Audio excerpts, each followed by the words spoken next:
Woo! Welcome back to another episode of WandaVision here on Certified Gumbo.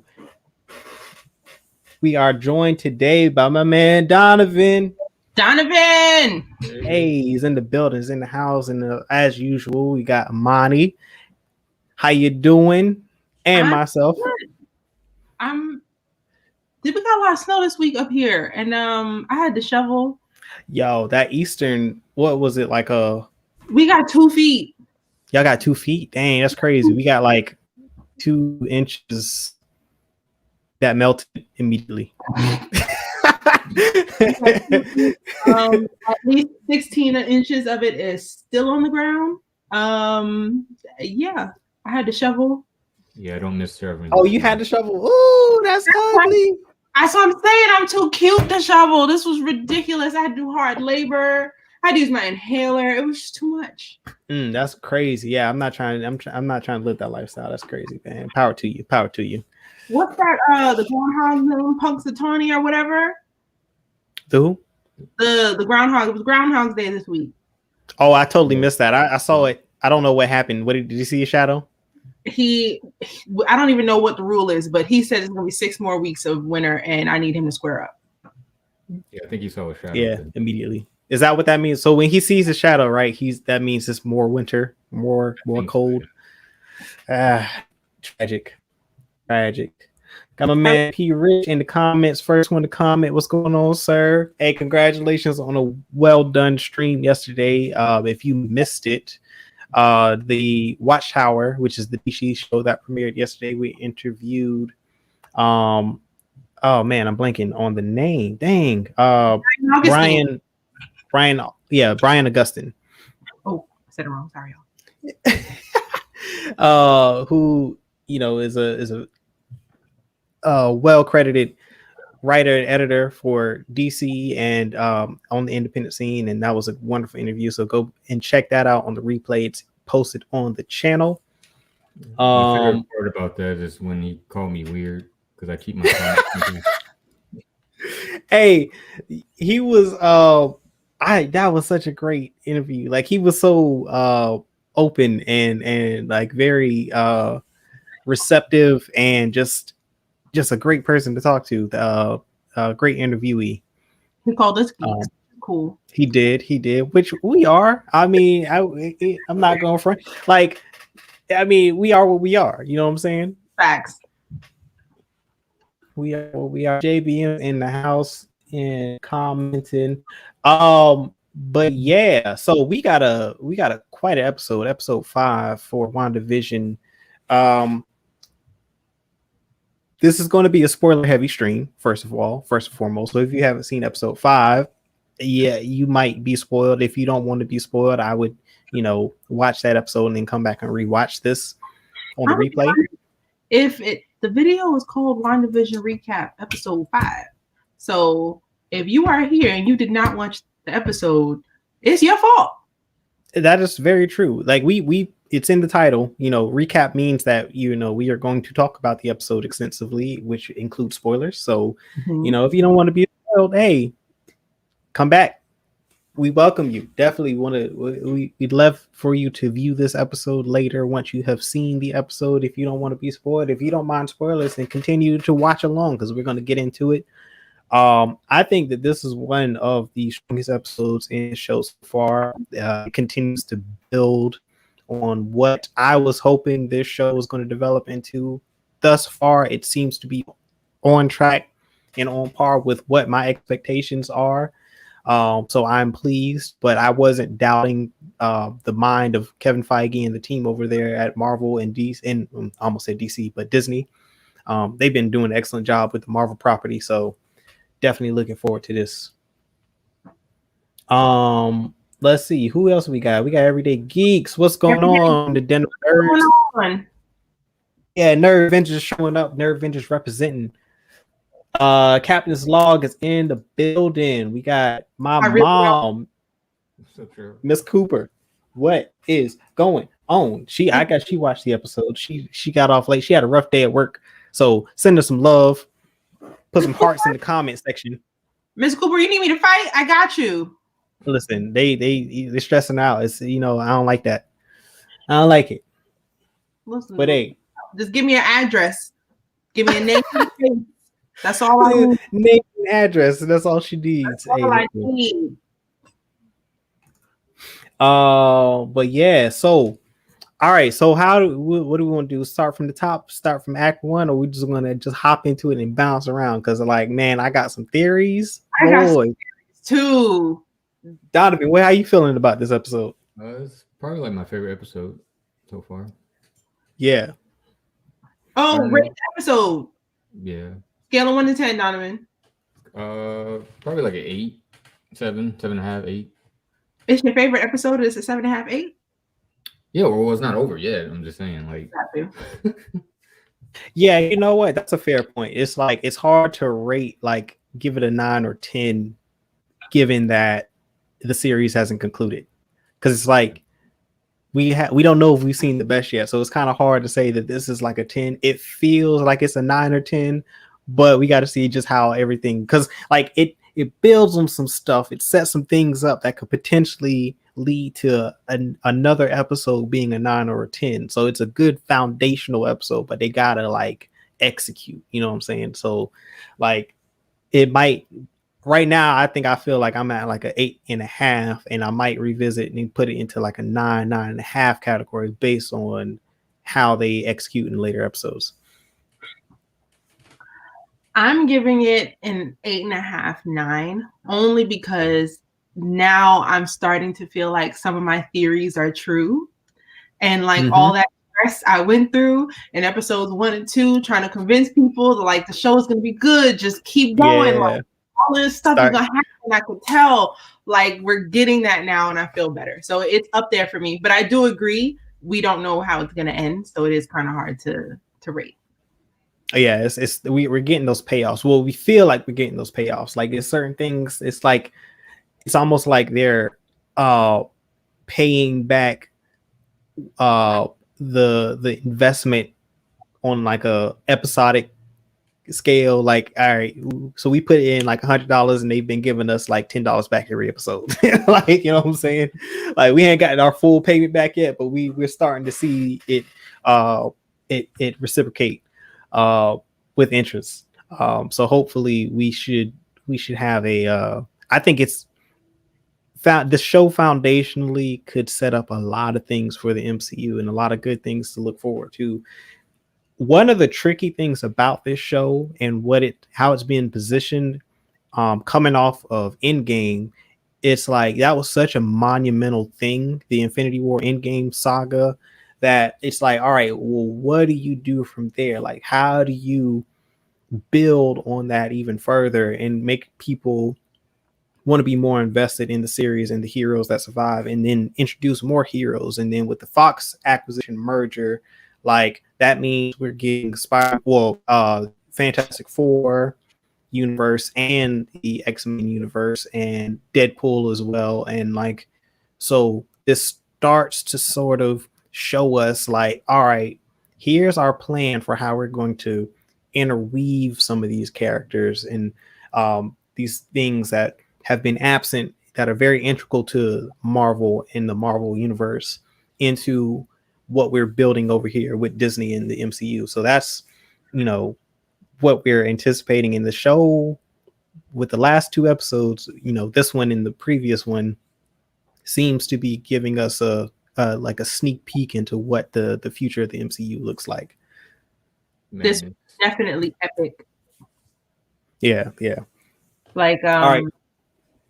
I was just gonna say that Spider-Man 3, although I do think it was a good film, I think it wasn't as well loved because we got it after Endgame, and I think COVID and the spread out of time probably had a lot to do with it, but it hasn't been as exciting, and I'm hyped again. Yeah, because you don't really know what it was building up towards. Like it sets up some things. It's like, hey, here's a quick tease as to what we can expect, but then it's like the tease wasn't anything comparable to the Endgame conclusion. You know what I'm saying? So it's like you're coming off of Endgame and now you're just, you know, teasing the relaunch of the MCU in phase, what we're in 4 or 5. Yeah. So, that's kind of like, that's kind of tough. And then, COVID just throws everything off because we were supposed to get Black Widow like, right after that. And then Falcon and the Winter Soldier was supposed to come out this fall, as a matter of fact, of 2020, I think, along with The Mandalorian. And then I think this show is actually on target for its release, or it may be off. I can't remember now, but like everything is starting to fall into place. And so it's good to see that, this Marvel train is continuing down its path. We didn't have any Marvel news last year in 2020, like no press, no nothing. Like Kevin Feige was absent, like he was missing like Luke Skywalker. Like it was just like, yo, what's going on? Like, what's up the Marvel news? Like, what are we doing? But yeah, man. So, all right, what do we want to hit on first?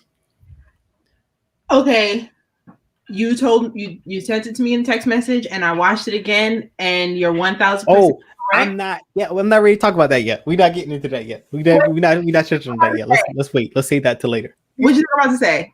Huh? What you think? Are you talking about the Evan Peters thing? No. The Magneto thing? No. The director of Sword. Oh, okay, yeah, that's what we're talking about. All right, cool. Yeah, we can talk about that. The director, the one that had the bomb to the drone. That guy? Yes. The what's his name? Howard. His last name Howard. Something. Hayward. Hayward. It's Hayward. It's Hayward. He is a Skrull. I watched. Yes, 110%.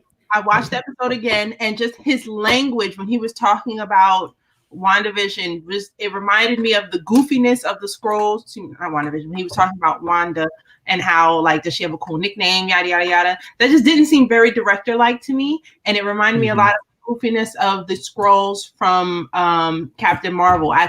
Towards the end of the film, they were working together, and they were kind of funny, and just got to be a Skrull. And the only thing the Skrulls know, and this evidence of that you can see in what's that movie? Spider-Man Far From Home. Yeah. Hydra, bad. Avengers, good. And let's just deal with the situation as quick as possible. So the director was like, yo, she used to be down with Hydra. She got to go. Let's kill her. Like, no try to figure out anything else. Is killing her going to hurt people? No real investigative work. Let's just end it real fast. Very irresponsible, but also just very ignorant, like someone who doesn't actually know how to do their job. So he's a Skrull. Yes, yeah. He has an agenda, and it's not whatever his agenda is not in favor of the Avengers and Wanda and like what everyone else in there. Like he's got his own secret thing that he seems to be subtly implying within this episode. Like we get a glimpse into his motives. Like he's not trying to protect or save Wanda at all. Like that's not what he's there for. Like he sees Wanda as a threat, and it seems to be like not as a threat to humanity, because he doesn't care like that she has attempted to right her wrongs. Like the fact that the Avengers have embraced her and have made her a part of the team, it didn't matter to him. Like, so that's a little concerning, and it's definitely intentional.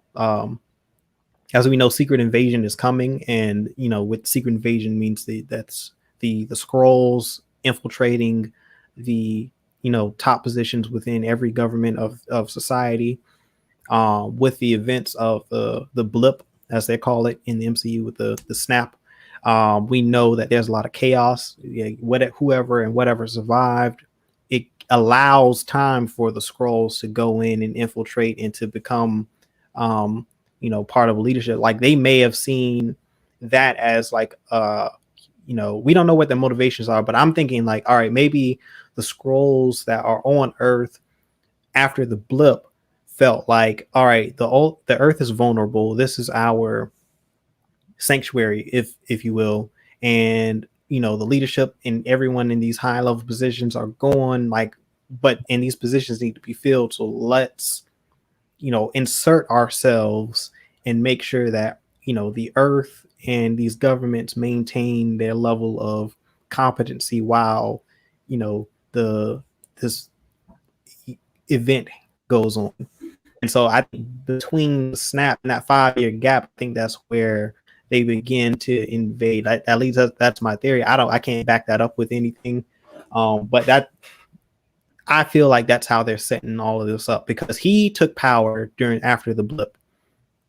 And I think that whoever he was has been replaced. I think he was a human. I think that this person knew Monica Rambeau previous to the blip, and I think that he was replaced by a Skrull as a failsafe for their own safety.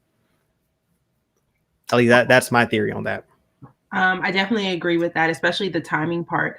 I think previously we talked about it might be like a few weeks or something since this happened, but I would shorten it to like a week. Like as soon as Endgame ended, Wanda went and got Vision's body. There might have been like 2 days in between, but that's it. Well, here's the thing. See him like laid out like that on the slab.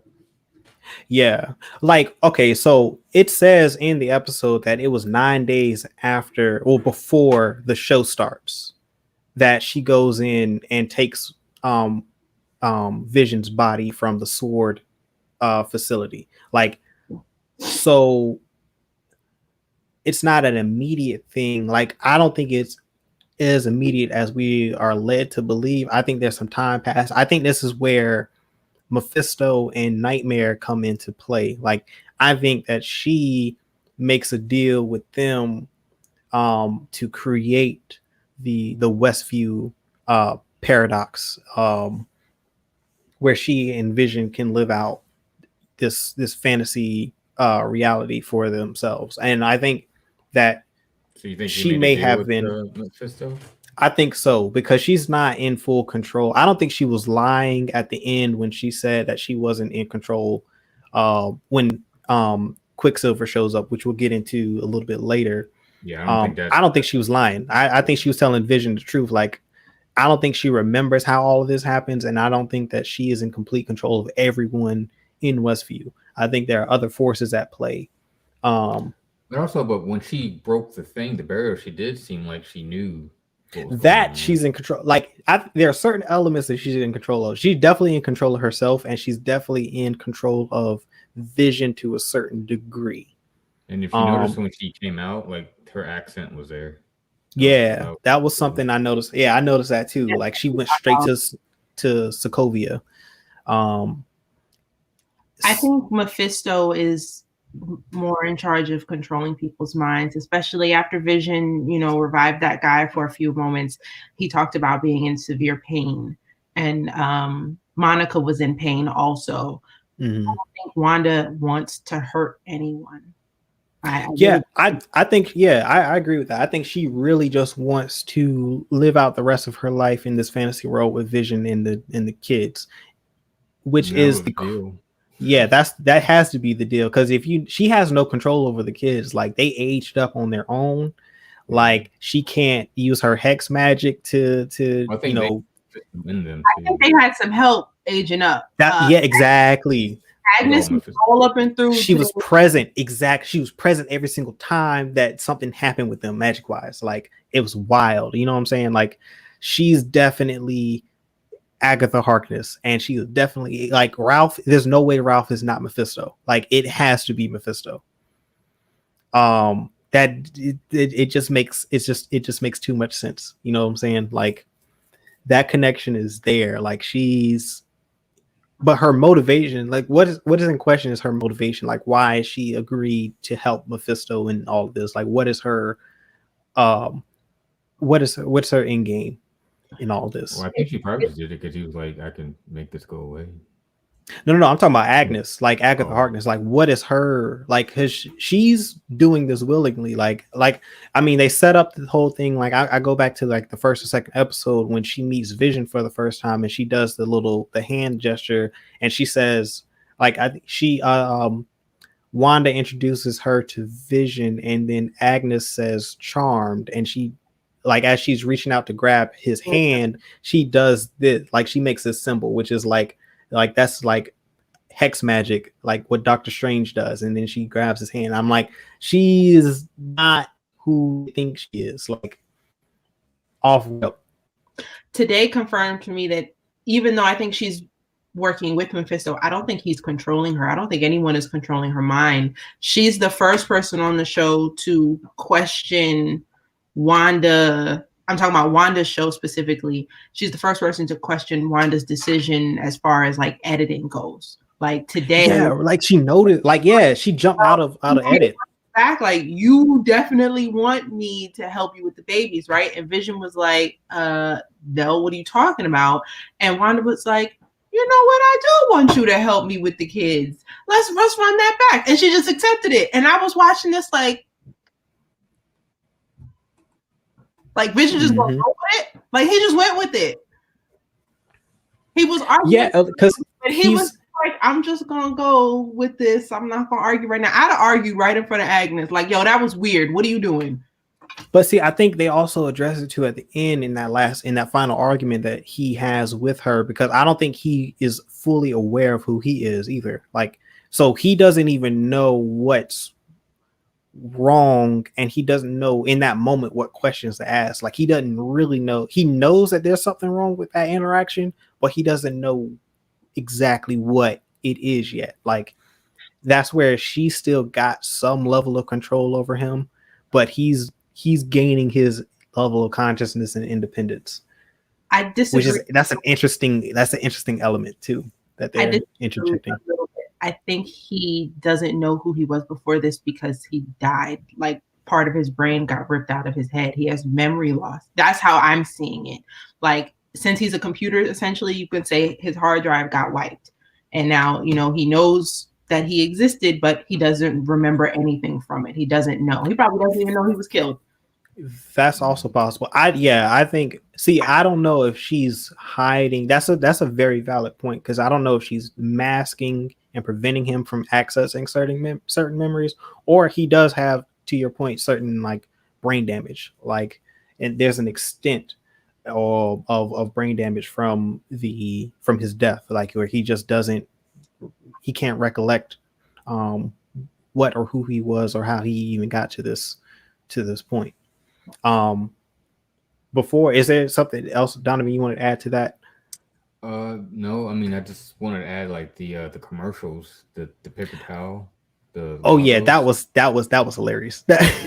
But before we get into that, I want to backtrack a little bit, because the Monica Rambeau stuff, we got to hit on that, because that was some stuff at the top that happened that I was like, all right, we are setting up some multiverse stuff, and there's some deeper implications as to her relationship with Captain Marvel, which I thought was very powerful, because if they pull that, there's some animosity between her and Captain Marvel, Carol Danvers, that if they include this into the sequel of Captain Marvel 2, like, it's going to be a much better film than the first one. I think everyone will. I think that level of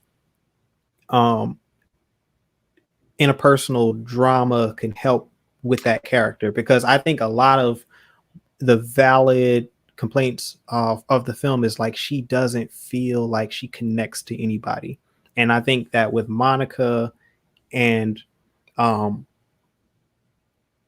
Carol or WandaVision having some beef, and her feeling like some type of way about her not being there while her mom was going through cancer and just not being around at all, like, I think that's a very powerful story element that they can include into the sequel for Captain Marvel. Do you know what caused that, like, in the comics? Like, do you know why? I don't know. I don't know if that's a thing from the comic books. I don't know much about Captain Marvel. The only thing I know, that's where Rogue gets her power from. Okay, so then my speculations might work out. So a few things. One, as far as the friction between Captain Marvel and Monica, I think it definitely predates the snap. Mm-hmm. We know that Captain Marvel got her power by accident. I'm wondering if she's just walking radiation and might be a part of the reason why Monica's mom got sick. That's my word. I've seen a couple theories as pointing to that exact fact. Like people are speculating that Monica or what's Monica's mother's name? Maria Rambeau. Maria. Yeah. So Maria, people are saying that Captain Marvel radiated Maria, and that's how she got cancer. Which I think that's a solid theory. Like that could totally be possible.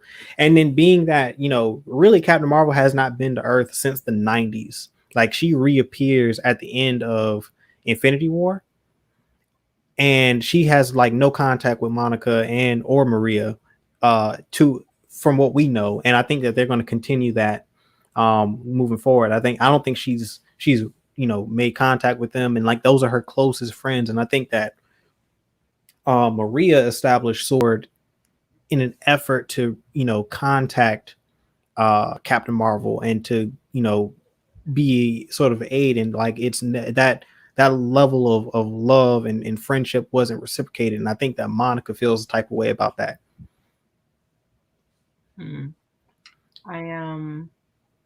Comments have a lot of theories also. Yeah. Everyday Geek says Monica got her powers already. I was wondering, did Monica get her powers only from getting thrown out of the hex, or did she have a little something going on beforehand? That is something. Like Wanda, Scarlet Witch has thrown people around before and didn't give them powers. So I'm kind of wondering, is it just the process of her getting sucked into the hex? Maybe that did something, or did she already have them and maybe Wanda is activating something that's already within her? Because if that's the case, that could point to some more beef between her and Captain Marvel, basically saying like, as an adult, she spent more time around her than what we know so far. Yeah. Or, you know, they had an interaction when Monica was a child. I think during Captain Marvel, I feel like didn't she power up or something? Because I think doesn't Monica get her powers directly from Captain Marvel? So I think that in that interaction, I think somewhere in that interaction in the first film, that the power exchange happens. You think powers as a kid?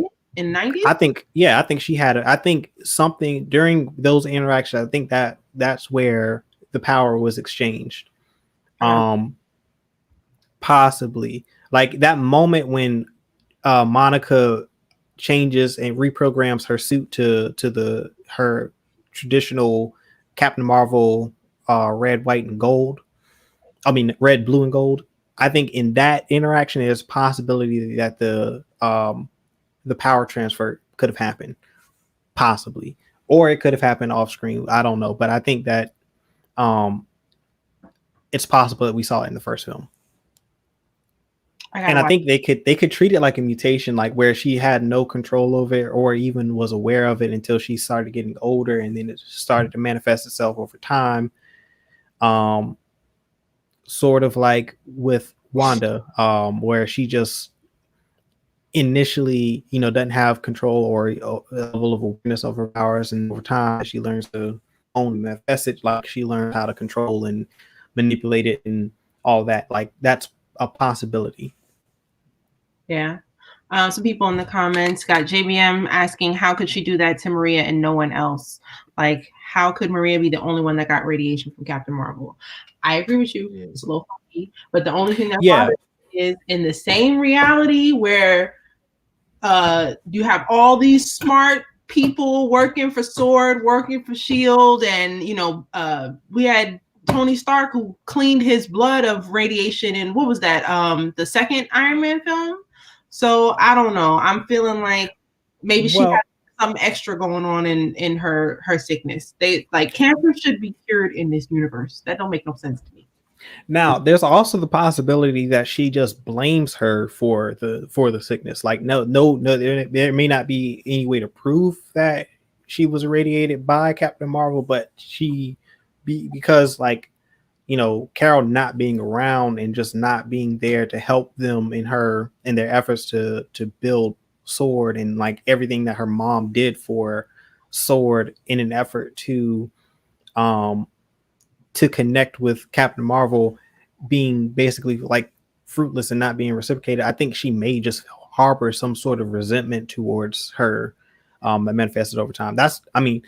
All of that to me is a possibility. I think that's why the theory is sound, because you don't necessarily have to prove that Captain Marvel irradiated her, but like the fact that Monica could, just feel like or blame her for that is a good basis, I think, for a plot.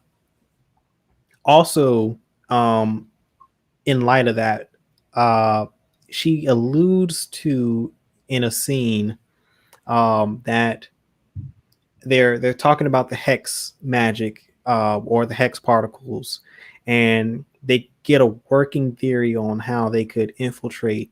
And Monica makes reference to, oh, I know an astrophysicist that would love to work on this.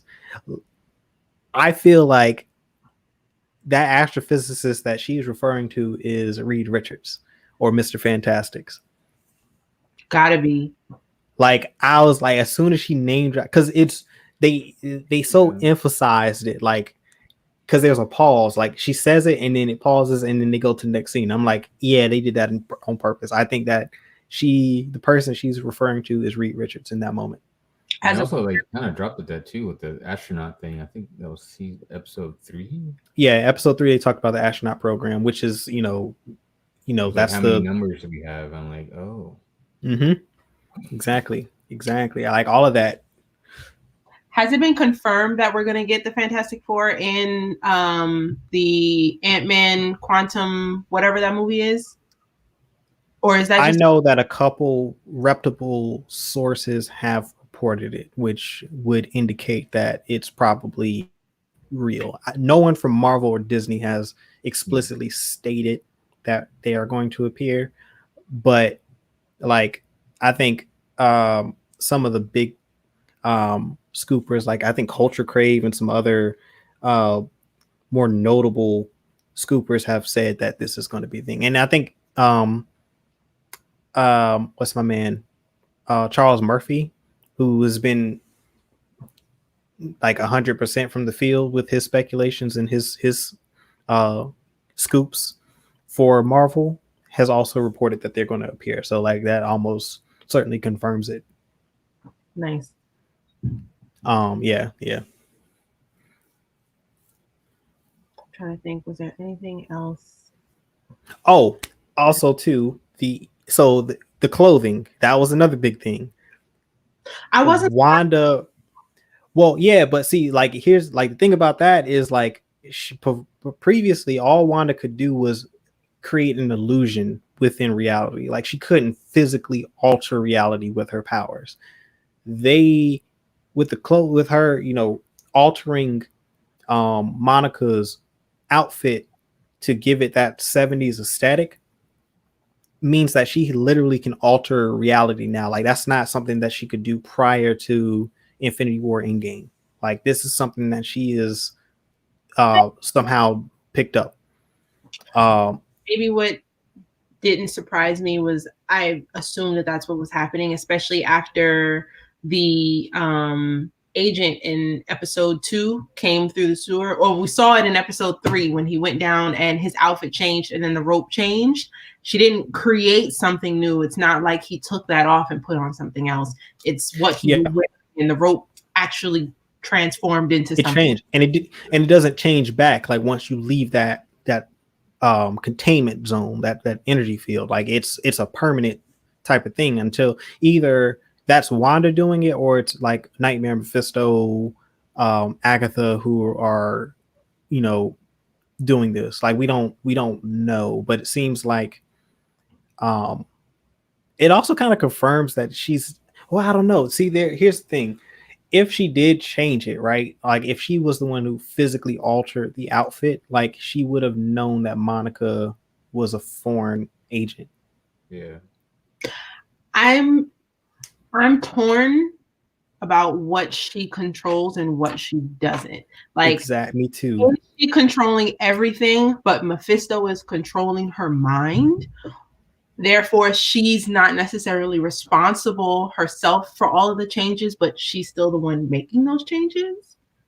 Like I think Yeah, I think that's part of the deal. But I don't know. Okay, so Vision does say something before they have that argument about, oh, let's sit down and watch TV together and then like forget all about it. Like I think that's part of the illusion. I think that's the part that Wanda is controlling, and I think that possibly Mephisto and Nightmare are altering people's perceptions within this containment field, within the West View, so that the TV shows that they watch in real time within Westview become the reality of Westview.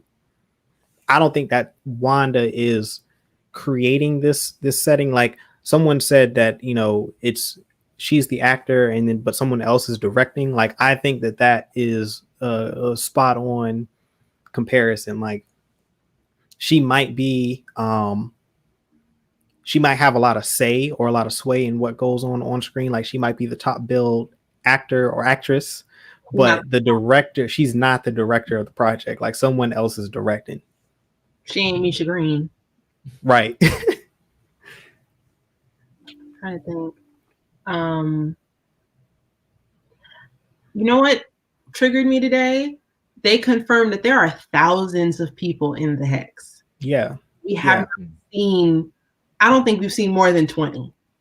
Exactly. And that's what, you know, gives me, that's why I believe her at it in the end when she says like I can't control everything. Like I'm not controlling everything in here. Like I don't have control over when people go to the dentist and like, you know, it's like thousands of people. Like it's a real working city town environment. Like people have their daily lives that they're living out, and she's not in control of what they're doing.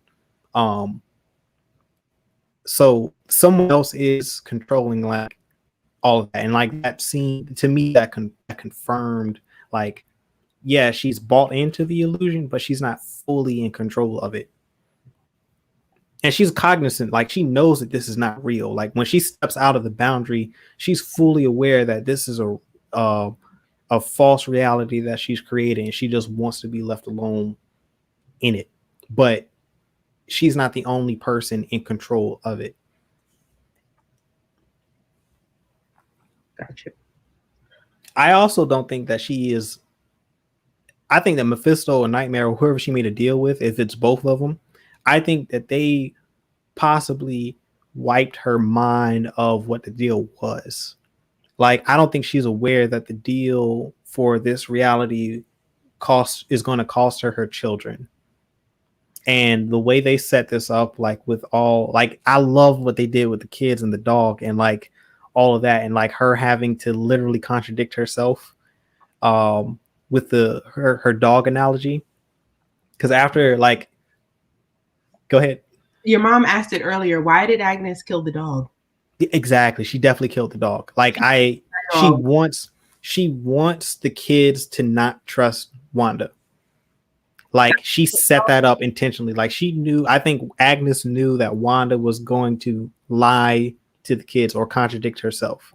And at some point, like all of this is going to like come back to bite her, and the kids are going to turn against her, and like it's going to cause a meltdown. Like this is House of M that we're living in. Like everything is setting up for her. Like it's all going to cave in. Like the house of cards is going to crumble and it's going to break her. Yeah. I'm just Sparky ain't do nothing to nobody, you know. She ain't oh yeah, bro. You know she could perform some. What was in that bottle, man? Because that was not lavender that she sprayed them kids with, yo. That was not lavender. Like and spray stuff over my children, right? Like who? Weird. And Wanda's just like, she's cool. Right. Like she just lets it happen. And I'm just like, wait. And then next minute they're like fully 9 or 5 years old. How they aged like 4 or 5 years. Also, Vision is clearly the more responsible parent because didn't he ask her to wash her hands? He'd be like, did you even wash your hands? Yes. He has been the only parent in this relationship thus far to these children. He was like, you better come in here, wash your hands before you touch my baby. And here Wanda just letting her spray goop all over him. Yeah. Like it's wild. It's a crazy. I'm loving it though. Like I'm like, yo, this is so good. Like the layers in it, and the layers of mystery, and like now in these episodes they're acknowledging like, yes, we're doing this intentionally, and we're calling attention to everything that we're creating a mystery around, like just to let the audience know that yes, if you think this is a delusion, you're right, but we're not going to explain how all of it falls into place yet. Everyday Geeks asked if we saw Vision wash the dirt off of his hands. That's got to mean something. I don't remember. Dirt from what? I didn't peep that. That's a good one. I got to go back and watch that, Everyday Geeks. Is he washing his hands of the situation? Like, did this happen at the end? Like, can you give us a timestamp when this happened? Because I totally missed that. Also, Wanda not caring about hiding the magic and her abilities, that changing over time. Yeah. You know, that didn't seem like a Wanda thing, especially with the Accords and her trying to be more responsible. I don't know, just the fact that she had to break the Accords in order to steal Vision's body doesn't sit right with me. I don't want to believe that she would want to break that law, especially when she was for it to begin with. I disagree with you there. I think she is broken, like as a individual. Like, she is not well mentally. I fully believe like she doesn't care about the Accords at this point. Like, she's lost everyone that she's loved. You know, like her parents are gone, her brother's gone, and she just lost Vision. I don't think she cares at this point. Like, Accords be damned. Like that means nothing to her at this point in time. Like that's part of the House of M story. Like, it's not, the reality doesn't mean anything to her. So as far as she's concerned, when she comes out of the bubble and tells the director that I don't care what's going on out here, like, I'm doing my thing in here, I'm not bothering anybody, y'all just leave me alone. Like, I think that is 100% her in that moment. I think so too.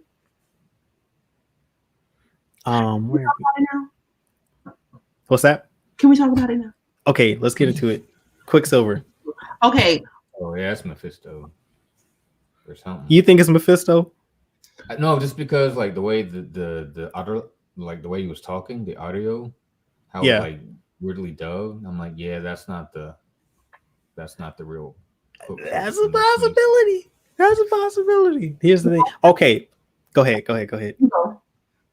So no, go ahead, because I'm gonna. There's some things that happen if you. I'll just go talk about it. Talk about my point until you talk about what you said about the time period.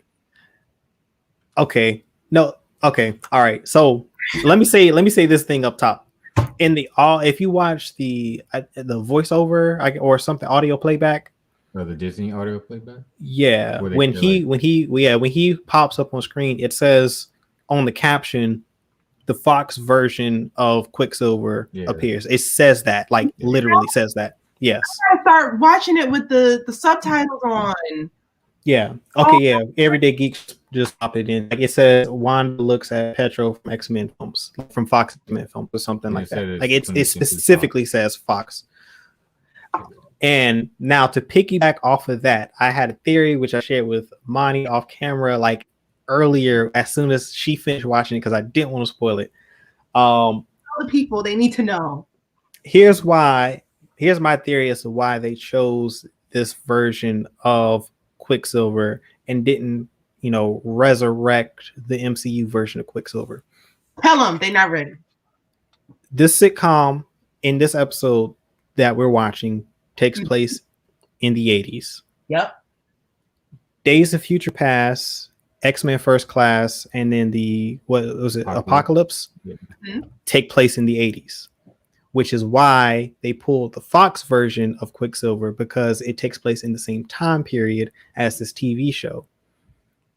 Also, being that it takes place in the 80s and that the Ian McKellen version of Magneto is also in the Fox universe, if they're going to rewrite who Wanda's parents are and make it actually Magneto and make, Magneto the father, it would mean that the Fassbender Ian McKellen version from the Fox universe would be the exact around the same age as Ian McKellen is in real life. So time wise, everything lines up with the 80s iteration that we got from Fox, as well as the real time current MCU timeline.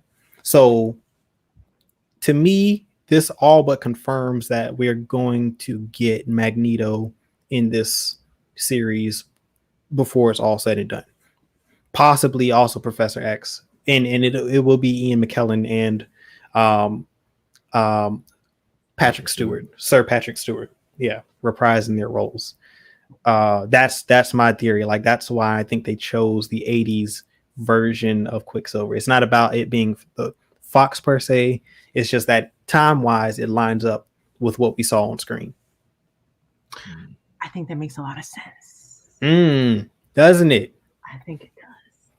And it was foreshadowed by Monica needing a drone from the 80s in order to communicate with Wanda inside of the Hex. That was the only machinery that they were able to send through that stayed the same because it was time appropriate. So that being said, JBM said in the comments that he thinks it's the real Quicksilver. And the question, I don't agree completely. I kind of half agree. I think it's someone posing as Quicksilver, but let's just say they were outside of the Hex. They would have shown up as the time appropriate Quicksilver regardless. Yeah, I saw also someone said that, the Evan Peters Quicksilver it's either Mephisto or it's him from the multiverse. Like, this is the first multiverse character that they're putting on screen. Like, it is the real life version. And the Fox version of Quicksilver, Wanda is dead. And in the MCU, Quicksilver is dead. So, like, there's the connection also too. Like, the siblings from, different multiverses have found each other and are reunited. Like, I think, I don't know, I'm almost leaning towards this being the real version of Quicksilver just from the multiverse versus it being Mephisto. I think Mephisto is a separate character. I still feel like Mephisto is Ralph. I don't know, just the way they did his audio, it's like, yeah, that might be Mephisto. It was like not in sync. So with Quicksilver when he showed up at the end. Oh yeah, I think it. I don't know. I think it was. I think it was. I think it's the same version of the character that we see in the Fox universe.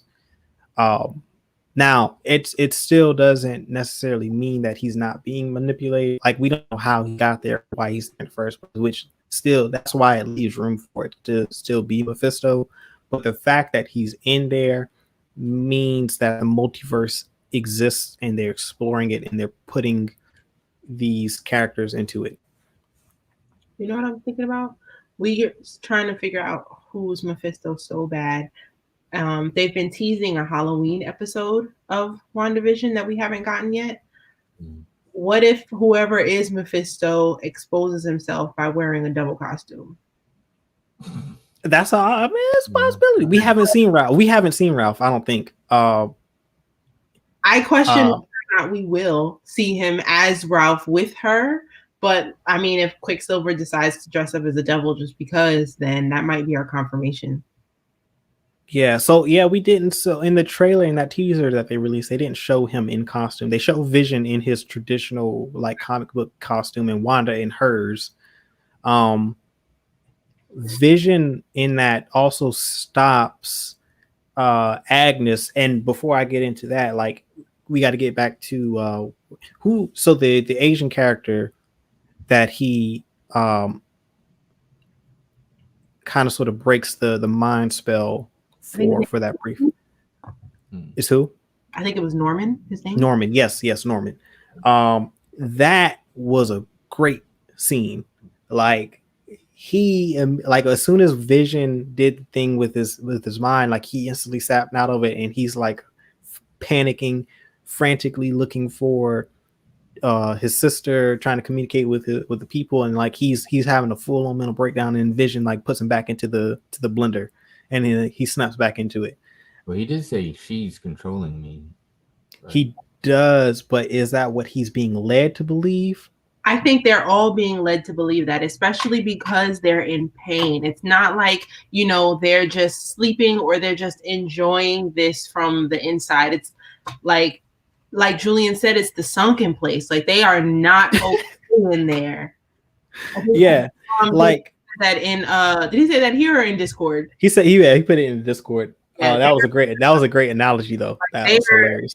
Not doing well in there. And I just, although she is not well and she's suffering and she's, you know, mourning the loss of Vision, I don't think she wants to cause anyone pain. And because these people are being physically hurt, that's what makes me think that someone else is yes. So I just had an idea. So peep this, right? What if Mephisto or Nightmare, whoever it is, right, is in this deal that they're making with Wanda? They basically told her, we'll take the pain and the guilt and all of the everything that you're feeling, all those negative emotions, we'll take those away, and you can live in this happy place. But they can't physically take them away. So what they're doing is they're just taking them from her and putting them into these people so that she doesn't feel it anymore. That's why they feel all of the pain and sorrow and regret and just heartbreak that she's feeling, but she can't feel that because they're casting it onto the other the 3,000 plus people in that Westview. Like they're bearing the burden of her pain and suffering and loss. And so it feels like it's her doing it, but because it's her emotion, but it's not her imposing those emotions on them.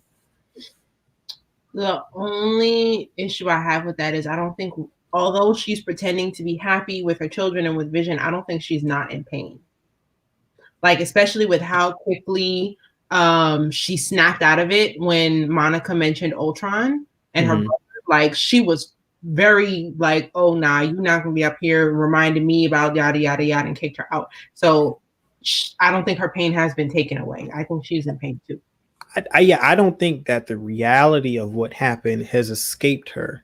I just think that the burden of it is less so than what it was prior. Like outside of the bubble, I'm pretty sure it's intense for her, but inside of it, like it's just being dispersed amongst the 3,000 plus people of Westview. Gotcha. Because it's like I think when in those moments that she's happy and she's invested into the theater, if you will, I think those emotions are genuine, like because everyone else is having to bear the burden of the real pain and sorrow that she's feeling in reality. Okay. Possibly. I don't know. I think because it's with any theories about this show. So far, there haven't been many wrong ones. I saw one theory that the B-Man, that might be Doctor Strange. I didn't really go into it. I just saw like a little theory. The B-Man? The who? B-Man in episode 1, I think. Oh no. That's actually agent that I still. Yeah, that's just an agent. So Doctor Strange is going to show up in this. Like that's been confirmed by Marvel. Like he's actually going to appear in this, probably in like either last 2 episodes, probably. That's the major cameo that they've announced. There's one which is what people have been debating of whether or not was it Quicksilver is the cameo that they're talking about, or is it a bigger one like Magneto? Like that's the bigger question, because they're saying like well, first of all, they're on the internet, everyone's talking about, there's a Luke Skywalker, Elizabeth Olsen said there's a Luke Skywalker level cameo in this. That's not really what she said. What did she say?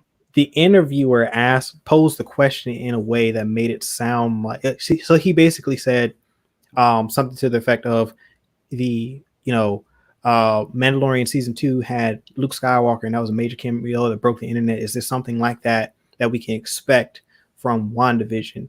And she nods her head and says, yes, there's a cameo that has not been talked about that I think a lot of fans will get excited for. So she didn't say Luke Skywalker level. It was just posed in that manner and she responded.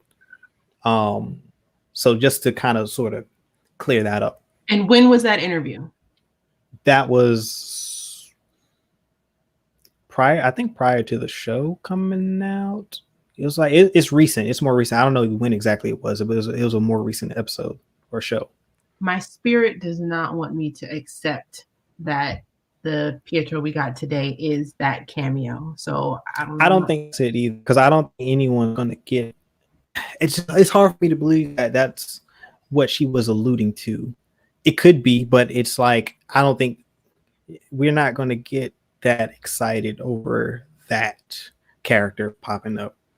It's cool as to being that it's the Fox version of Quicksilver appearing, because it alludes to some other things like them bringing in those characters specifically, but that's not like internet breaking. You know what I'm saying? Like Ian McKellen as Magneto popping up in this show will break the internet. Yeah. Although since there's so many people involved and there's a mind control issue, I'm seeing a lot of Professor X in the comments. I don't know. It feels appropriate. Professor X is not a bad one either, because they both help. So in the House of M, it's Professor X, Magneto, and Wolverine that help Wanda break out of this false reality. So I don't think it's Wolverine. To me, that would be a great cameo, but it doesn't make sense for what they're trying to build, because they don't have an established relationship between Wolverine and Wanda. Like in that, there was like Magneto being her father. That's one thing, and then of course Professor X being Professor X, and his mind abilities and his powers would be a great benefit to helping Wanda, fight off Nightmare and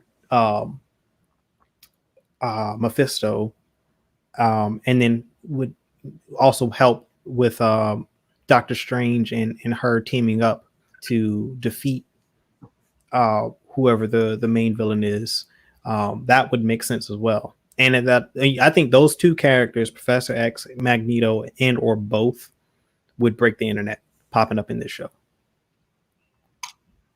I want to lean, although I think I would be more excited to see Magneto. I would be excited to see him because he's their parents, but also I said it, I don't know if I've said it on screen, but these Marvel mutants don't care about their kids, like ever. They're just awful parents. So I can't really see him being interested to save his daughter. Like he has mad kids he does not care about. So as far as who would really be more helpful, I would say Professor X would be more helpful. Yeah. Yeah. And well, I mean, both of them. So, all right, like if we let's dive into the lore. Let's say they kind of start converging these multiverses, right? Days of Future Past is the present timeline for the X-Men universe over at Fox, right? So in that timeline, like Professor X and Magneto have mended their relationship, and they're working together basically to save all of mutant kind and humanity when they're fighting the Sentinels. So if they're piggybacking off of that movie, Professor X and Magneto are still friends, right? So being friends. Yeah, they just had like a philosophical difference as to how mutants should interact with. So, but that's been kind of sort of squash at this juncture if they're going off of Days of Future Past. So both of them could show up, together to help help Magneto save his daughter and his son, if that is actually indeed his son and not just a Mephisto projection. Only struggling with that because we know he really doesn't care about them. Unless all of a sudden, these people want to be good parents. Good parents don't make up for good drama. I agree. Wouldn't be down if he was in her life. I had that. I said that to my dad. I was like, if you weren't around, I'd probably, negatively try to take over the world. And he was like, "You doing that anyway?" If Anakin never failed. Negatively? Yeah, he said I'm doing that anyway. Maybe, I don't know yet. We'll figure it out. Yeah, no, like those who knows? What was your point you were making about Anakin? No, I said if Anakin never fell from the dark, it would be like a boring story. That's true. That the redemption arc is definitely key to his character. I think to an extent that would be a quality for Wanda. See, I think at the end, I think Wanda's she's gonna become like the Scarlet Witch. Like she's not gonna don't call me Wanda anymore. I'm like the Scarlet Witch. I think yeah. I think she definitely will embrace. I think she's already embraced that. But she's just not. I don't think she's calling herself that. Yet. You don't think? I wonder who's gonna give her. Would it be like? Who gives her that name though? You know what I'm saying? Does Magneto do it? No, maybe Kat Dennings' character from Thor. I forget her name in the MCU. Who? Kat Dennings' character? I forget her name. Oh yeah. Do you have any old school TVs, not flat screen? Yeah. What's her name? Oh gosh. She's definitely gonna get her name quickly though, because the Darcy. Yes, thank you, Captain Slog. Darcy. Yeah. Darcy, okay. The director, aka Skrull, didn't say that for no reason. It tipped me to the fact that he's Skrull, but they mentioned that she doesn't have a name yet for a reason. So she's definitely gonna get that soon. All right. Got a quick shout out.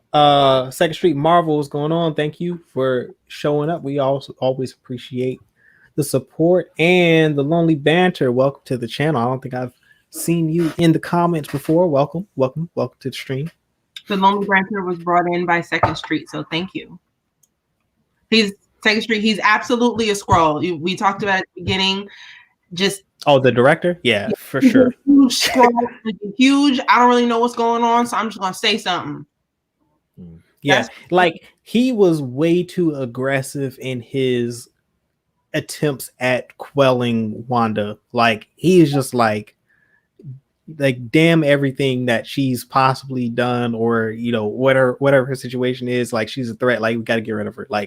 No type of humanity within him whatsoever. It was jarringly different from what everyone else seemed to be trying to do. Everyone else in that team seems to be trying to help Wanda diagnose the issue, figure out what's going on, because know that she's not that's not who she is. Something else is going on, and he doesn't care. He's nah, she's great, get rid of her. Also, just the fact that didn't they say in this episode or the previous one that Wanda and her family were killed by a missile, and then he tried to do the same thing exactly. So that just doesn't seem like someone who has any real knowledge about her history or her power. Yeah. Well, he seems to. I think the Skrulls see her as a threat. It's possible too that the Skrulls may have made a pact with Mephisto and Nightmare as well to get rid of some of the Avengers that they feel could threaten whatever the Skrulls are attempting to do in Secret War, because we don't know what the plot of Secret Wars will be for the MCU, other than we know it's coming. We don't know what their motivations are going to be, because last we see the Skrulls, they seem to be the good guys, or at least they're the victims of a genocide.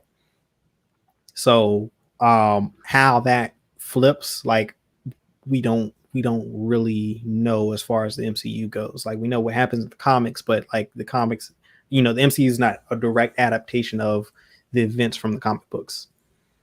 Yeah, I think the Galactus ate their planet, right? If I remember.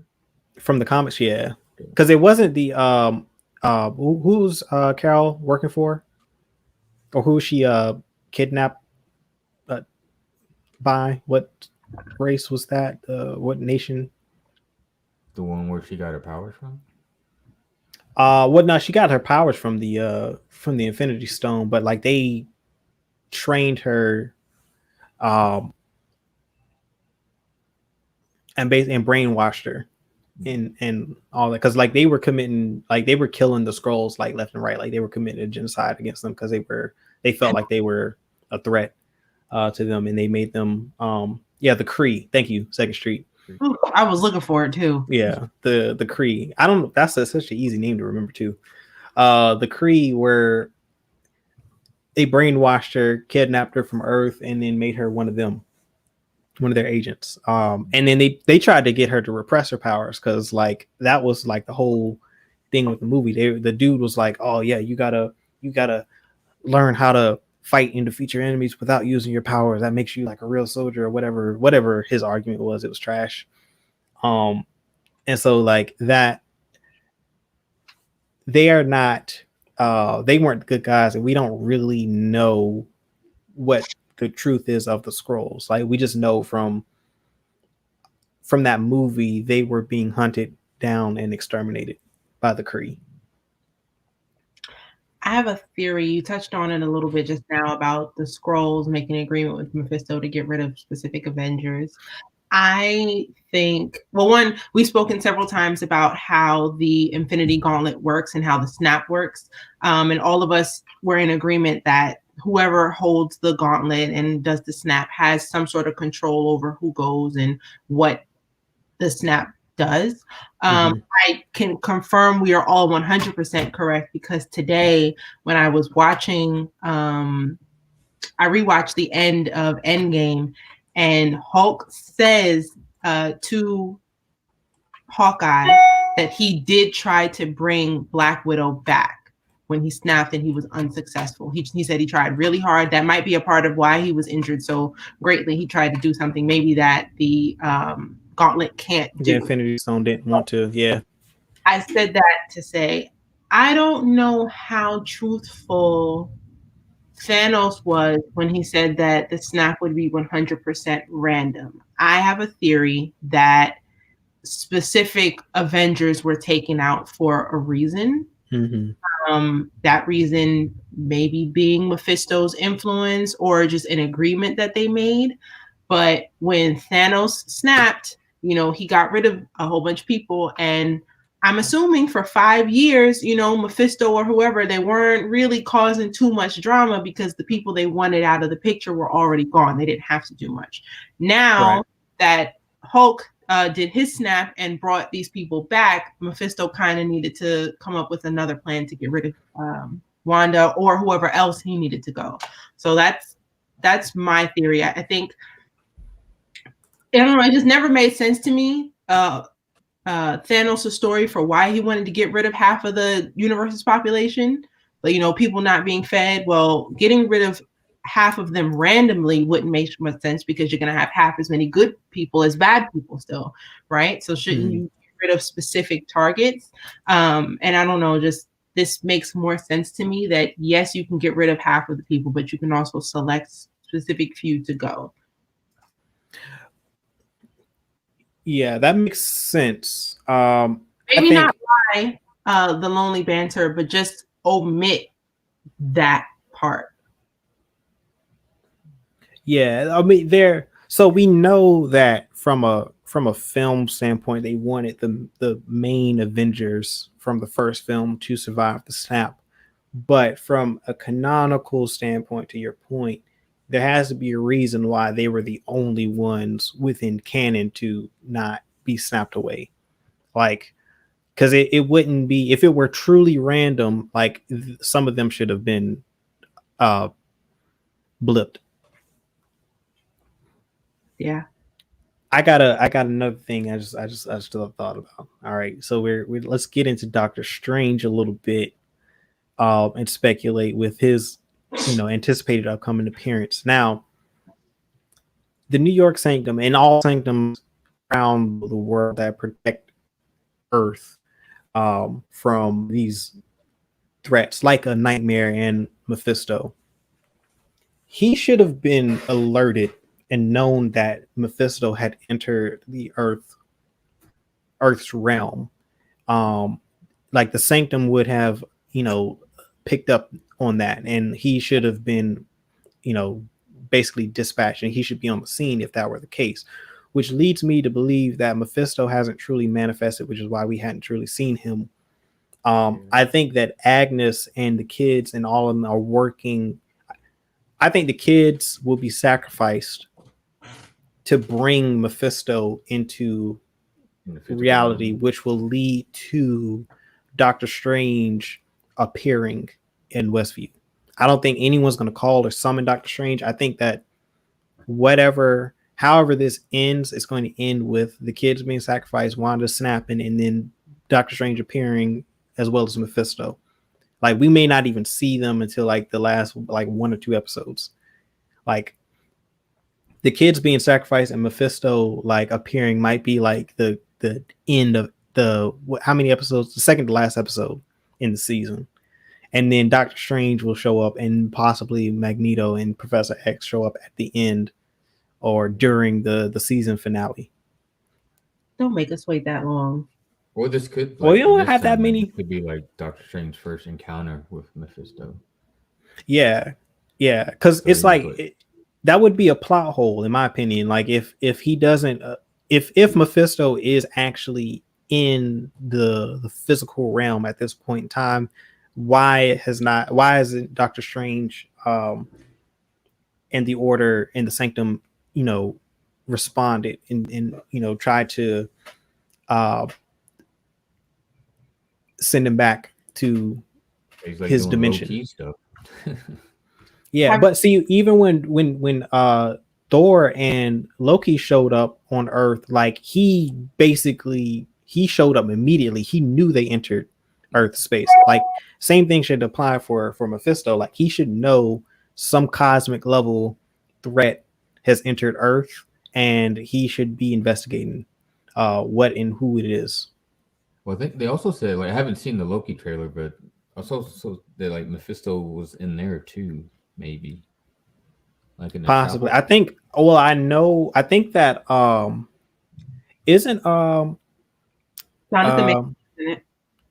Playing, yeah, who the Conqueror. Kang. He's playing Kang in that. Kang Kang the Conqueror is in the Loki series. Okay. I don't think that's Mephisto, but Kang is definitely in that. No, they were like saying like he's like in like a chapel painting. Like there's like a red devil. Yes. So there are a lot of. I think they had. They had Doom in there Galactus. too. They had Doom. They had Galactus. They had a bunch of like villains from all throughout Marvel's history in that. They have a kind of entanglement. Yeah. Not that kind, but like in the storyline. Oh man.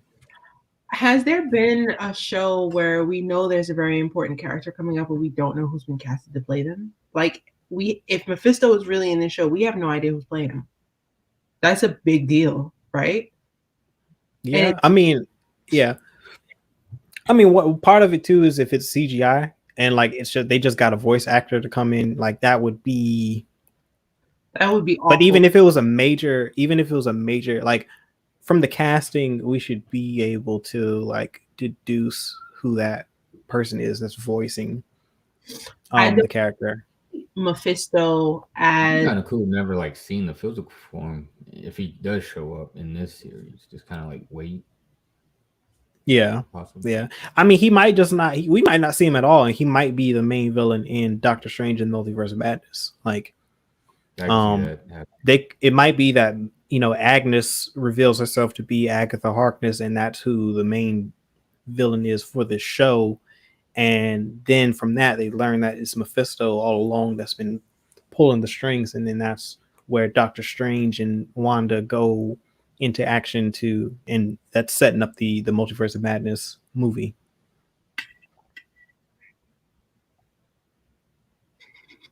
Possibly, there's so many possibilities. JPM says he was the spilled Kool-Aid in the commercial.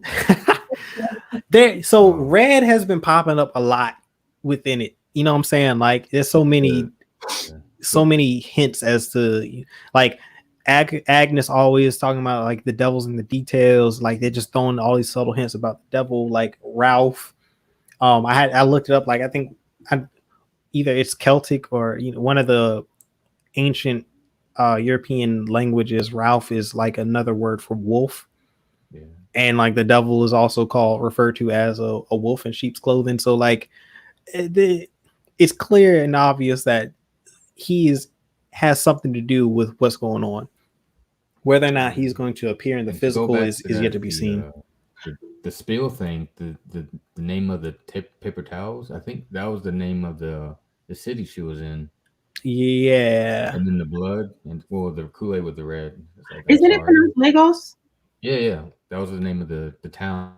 Yeah, Lagos. That was that's where she killed those civilians accidentally with the gas. Was that Civil War? Yeah, that was Civil War. Yeah, Civil War. Beginning of Civil War. The last three, the only commercial. Well, no, I was gonna say that the only commercial that was kind of a positive light was the toaster because of Tony Stark, but then that wasn't really Tony Stark. That was his dad, which would have been very negative to Wanda. All of the because those bombs killed her parents. Yeah, all of these commercials have been bad memories for Wanda in some way. You have the first one being Tony's father killing her parents, then the second two are Hydra, and now the last one you have a memory of Lagos. I wonder. I have to think about that, but that's important that the commercials are all about things that are negative. Yeah. Like, would she really conjure a commercial about something she doesn't like? I don't think so. I don't think that's her though. I don't think that's her doing those commercials. Like I said, so he also he gets his power from like trauma and like negative stuff, right? Is that Mephisto or is that Nightmare? I think it's Mephisto. I know because isn't Nightmare is kind of like Freddy Krueger, right? Like I thought that like Nightmare was the one that kind of sort of got his powers from nightmares, like basically like just negative events and things and trauma and stuff like that's what gives him his power. And I think Mephisto is just like he's a deceiver. Like he's just the devil. Like he comes he shows up as the ally and he's a false ally. Like he gets you to trust him and then he sells you out. He gets you to sell your soul to him. I think I want to say.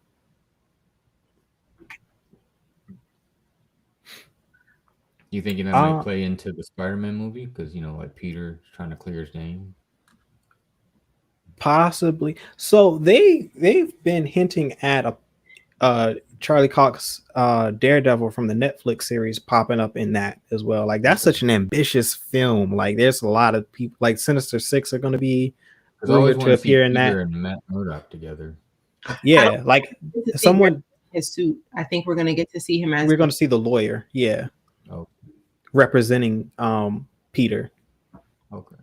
Yeah, because at the end of Far From Home, he had a case against him by what's the dude's name? Mysterio. Yes. Mysterio. He's going to sue him. So. Yeah, so that's the rumored cameo.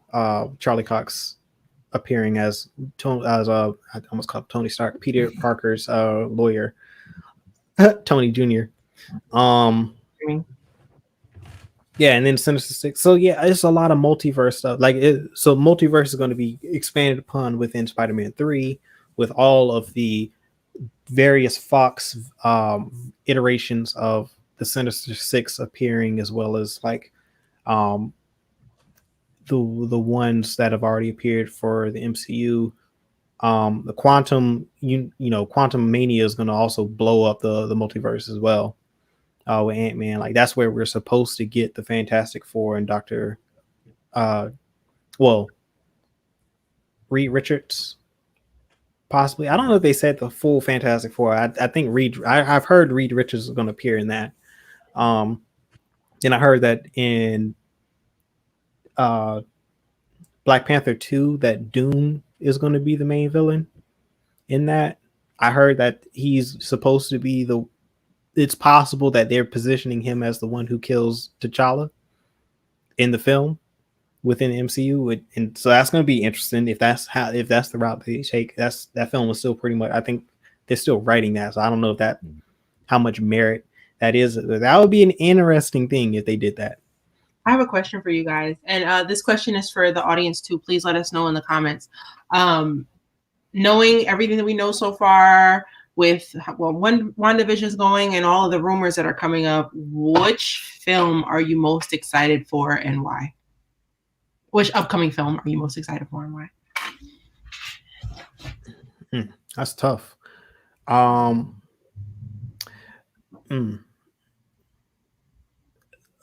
So I would say Spider-Man 3 is up there for me right now, depending on how this sets up the Multiverse of Madness.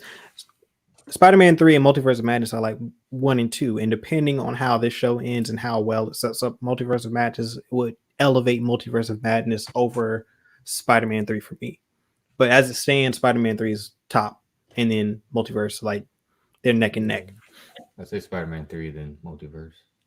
Just to see Doc Ock again. Yeah, that's going to be interesting to see how they pull off. If all the rumors are true, like that's going to be a crazy movie to watch. I hope it's long. It's going to have to be because if everything that they're with everything that they're planning to have in that, it could be that's going to be a long movie because like all the 2 other iterations of Spider-Man appearing in that, possibly a Miles Morales tease as well as the Sinister Six being set up. Quantum Mania has potential. In the Tom Holland one, though. And which one? The Tom Holland one. Childish Gambino when he says like my nephew. Yeah, because he's gosh, what's the uncle name? I can't. But he's his uncle. They set him up as Miles Morales' uncle. So that's interesting. And I hadn't heard anything about Childish popping up in Spider-Man 3. It's possible that Donald Glover could reprise his role in that and pop up in some capacity.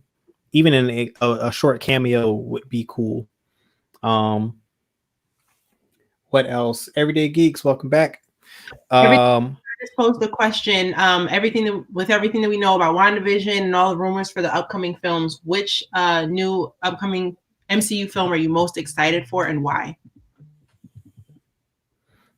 Yeah, I just need to know a little bit more about Quantum Mania. Quantum Mania having a Reed Richards, that rumor being attached to Quantum Mania is compelling for me. It wasn't just Reed Richards. They said the whole Fantastic Four will see him in that film. I'm wondering if we're going to see, I think we'll see Reed Richards before that film, but we'll see the Fantastic Four as a whole in that film. Yeah, so here right now. That's the interesting thing about what they did with this episode, with teasing an astrophysicist, not by name, but just her mentioning one, because the most notable astrophysicist in the MCU is, or in Marvel, is of course Reed Richards and Von Doom, but I don't think she would be referring to Von Doom unless he's not a villain at this point.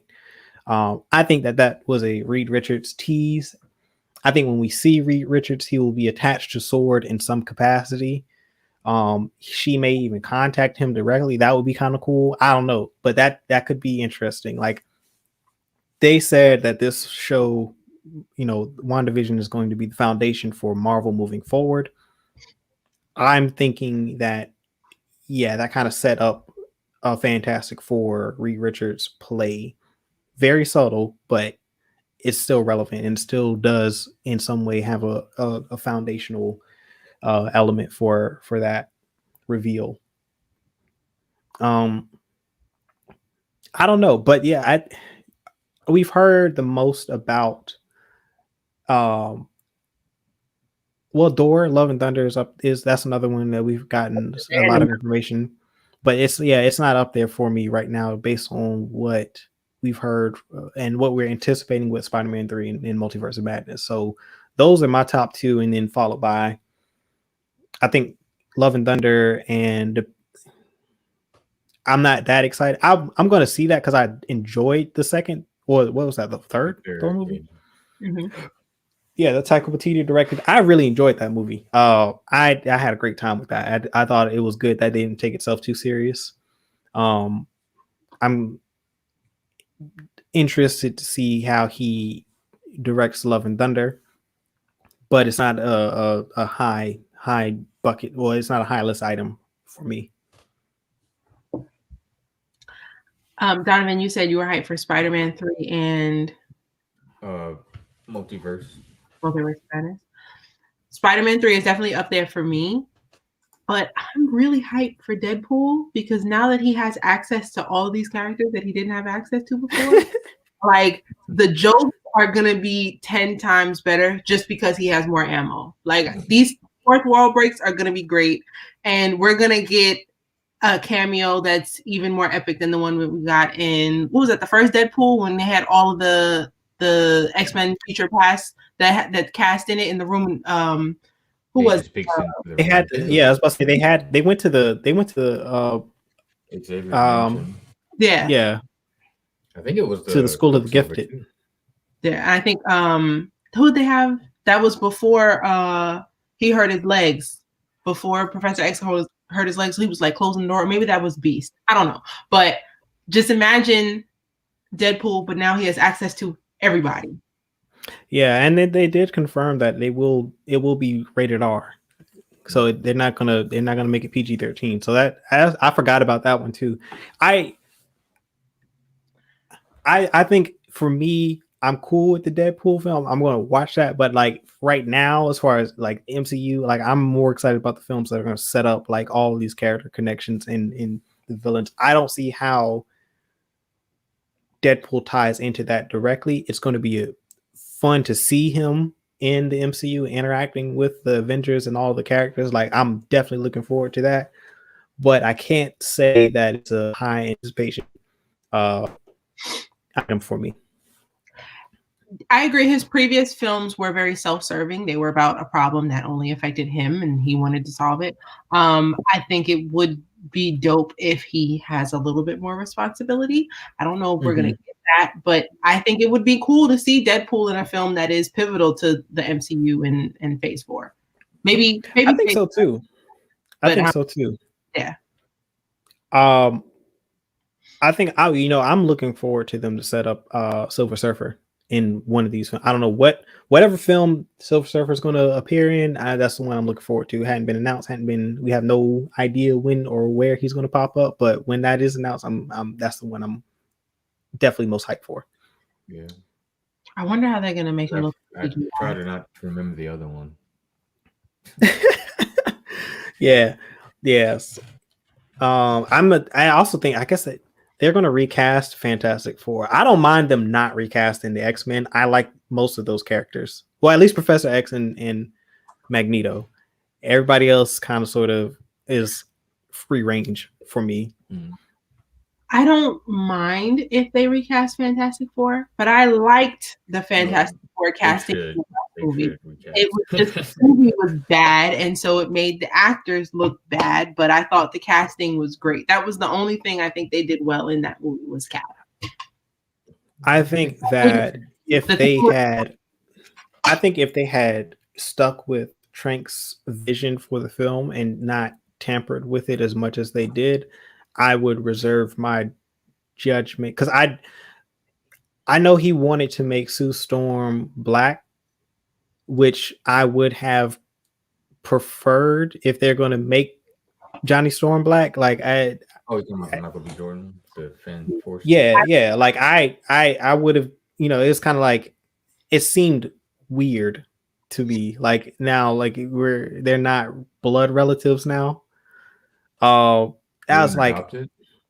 I haven't seen it. Yeah, he's adopted, right? There's no way I think wasn't he it was adopted, right? Because one of them is adopted. They're not blood relatives. Like that's the thing. Like they need to be siblings, like blood related. For me, like the dad was black.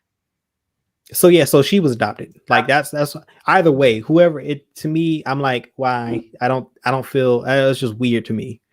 Like just I don't know. Like you're now. It seems like the diversity thing was just you're force feeding diversity at this point. Like you're not even trying to hide the fact that we're putting Michael B. Jordan in it because he's black. Like that's why it throws me off. Like I can't. Like that's just weird. Like nah, I can't rock with that. Like the Cinderella film where Whoopi Goldberg and the actor whose name escapes me, the white man, had a Filipino son. Yeah, like it's like what? And the evil sisters, one was black and one was white.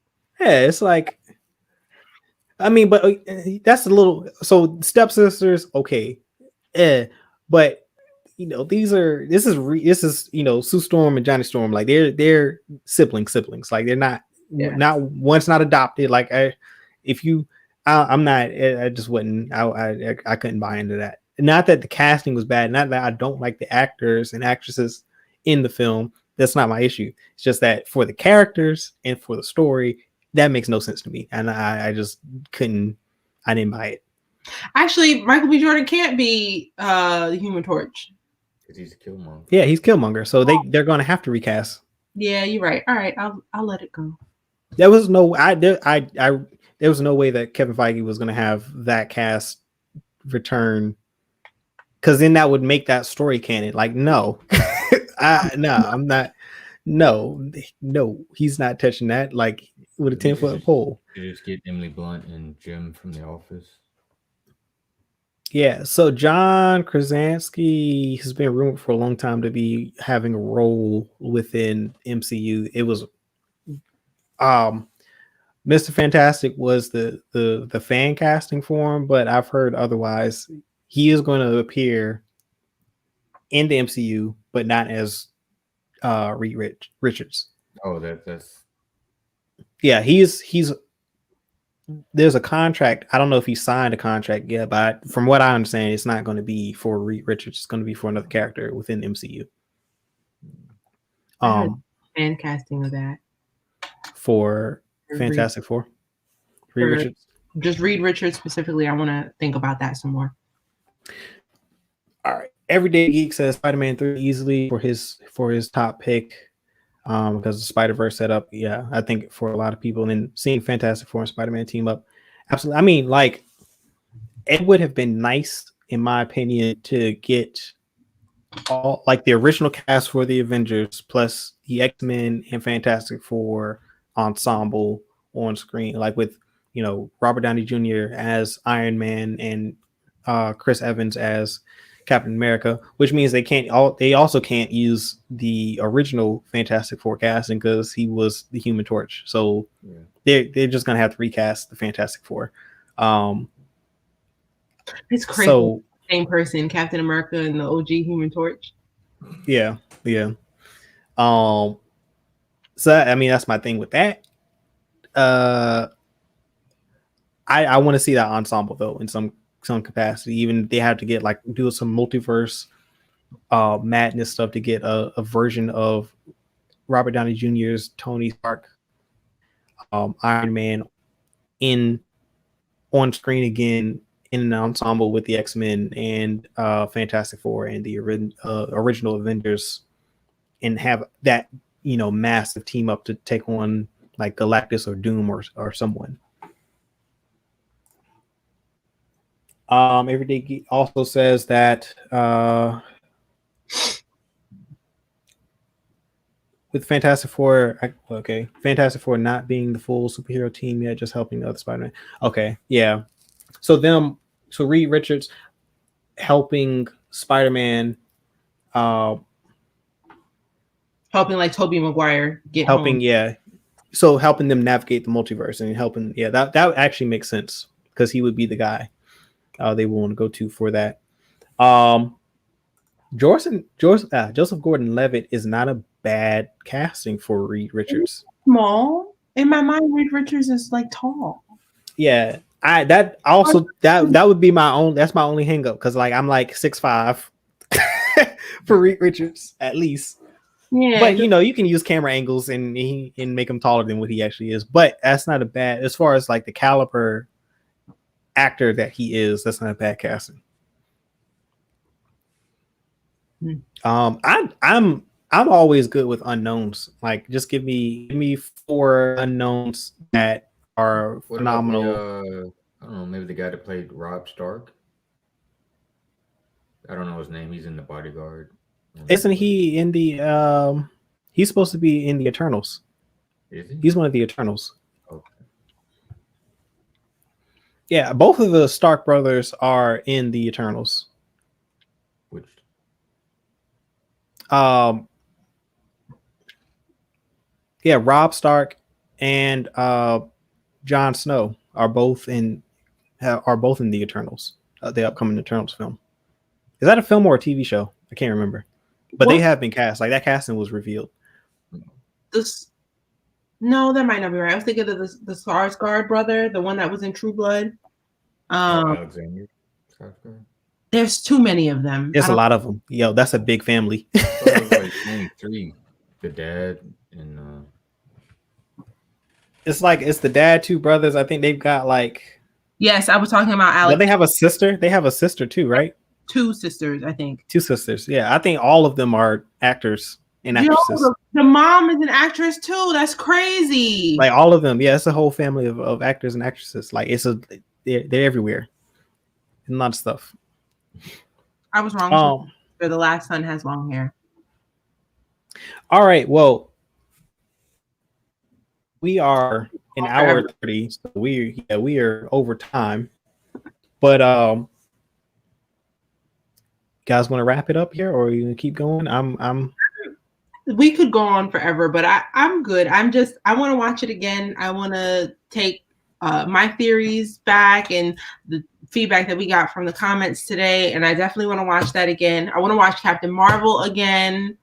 Yeah, I want to watch. I definitely want to watch parts of Far From Home again, just to see if I can pick out more scrolls. I'm wondering if there are more scrolls that were in previous films than we know so far. I think so. I think we'll be surprised by the number of people that are actually scrolls.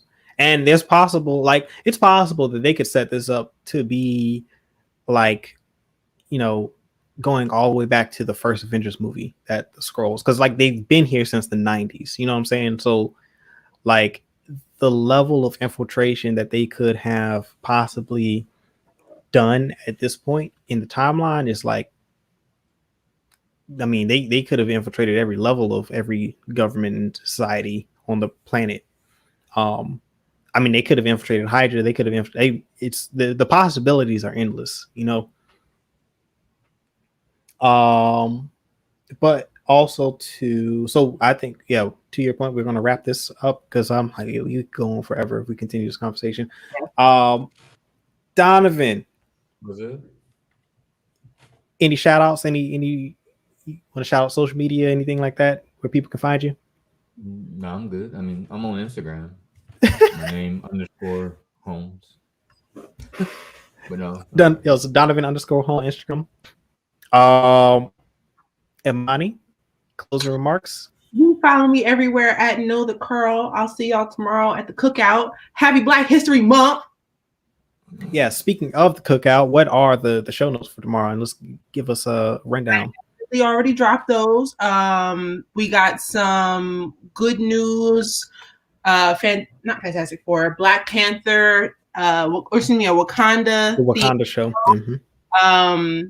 We got some Oh, dang, you threw me off. I wasn't even thinking about it. Anyway, it's cool. So join us tomorrow if you are available. 8 p.m. Eastern Standard Time tomorrow. Come back to this channel. We'll have our main show, which is called Cookout, where we just talk about a bunch of different things from the entertainment and nerd culture. One of them, prime conversation, is going to be about the I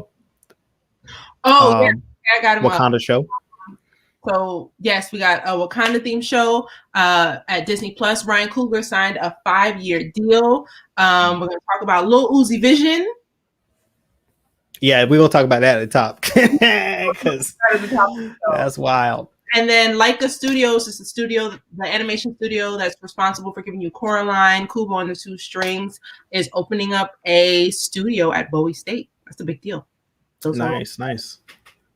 So yeah, so we'll be talking about all that, and then we'll have a community discussion in the final hour of the show where we just kick back and talk to you guys about a specific topic. So come back and join us for that.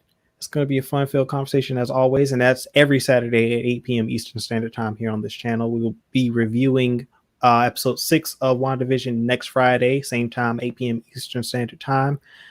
Star Wars Sundays is going to be moving due to the Super Bowl to Monday this week, which, so I'll do that Monday, 7 p.m. Eastern Standard Time, my usual time, just on Monday instead of Sunday. So tune in for that. If you want to have a conversation about Star Wars, I will be talking about Into the Dark and the second issue of the High Republic comic book series from Marvel. But yeah, thank you all for joining us tonight. It's been fun. This was a great conversation. Follow us. Oh, go ahead. Jump out. Drop the socials and Discord info. I will definitely put that in the. Is it in the description already? Yeah. Please join us on Discord. We talk about this stuff all day, every day. Half of the conversations we had in here tonight, we had this morning on the Marvel chat. Follow us on Facebook, Instagram, Twitter, and Twitch at Certified Gumbo. If you love us, if you appreciate what you do and you want to support us, please buy us some coffee. By buying us coffee, we can, bring more great content, do more cool things for you guys. Yep. So that's it for the show. Thank you for joining us, as Imani said. And with that, like I always say, peace, love, blessings, and may the force be with you always. Peace.